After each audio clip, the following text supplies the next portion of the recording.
In today's Your Healthy Family, I want to give you one more reminder. Please remember, have a safe Halloween, practice that social distancing, frequent hand washing while you're out, and mask up. And as we move forward into November and December, chances are, no matter how careful you are, your kids, if they haven't already, will at some point start having those cold and flu symptoms that right now also set off alarm bells. So, what are the key differences parents should know when it comes to their kids and the difference between COVID and the flu?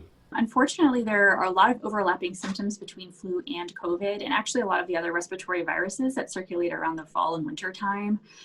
So everything from kind of cough, congestion, sometimes fever, definitely can get fever with both flu and COVID. You can have some GI symptoms, so vomiting and diarrhea.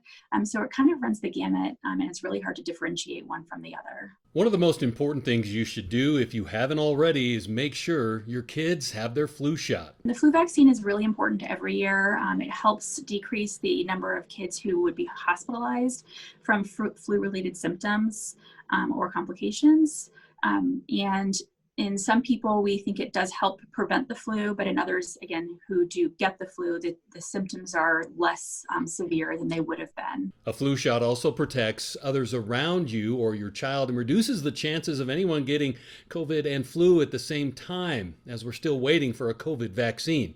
If your child does begin to have symptoms, Dr. Saporta-Keating says the first thing you should do is pick up the phone. So the best thing to do is to call your pediatrician. Most pediatricians' offices have some sort of call line or sick line to ask for advice. Children's Hospital also does have a sick line, so parents can call that sick line as well to ask for advice from a nurse. But most of the time, that's the best first step. And the one symptom you should never ignore or just watch closely anytime is if your child is having trouble breathing. If a parent is really concerned about the amount of work that a child is having breathing, then by all means, you can call 911 or bring them into the emergency room, but certainly starting with your pediatrician if you think that your child is okay enough to at least spend a few minutes chatting with them about what to do. Dr. Saporta-Keating also says do not avoid the hospital or the doctor's office right now because of COVID concerns. Pediatrician's office is actually a very safe place to go.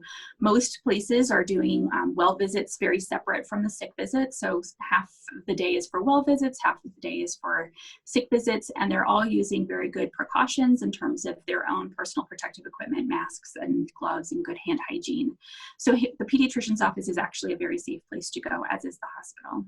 So how can you or doctors really tell if the respiratory virus you or your child has is the flu or coronavirus? There is only one way. Testing is very important in being able to differentiate. That's really one of the only ways that we could probably differentiate COVID from the flu. There are some limitations to that in terms of when you get tested and how you get tested for COVID.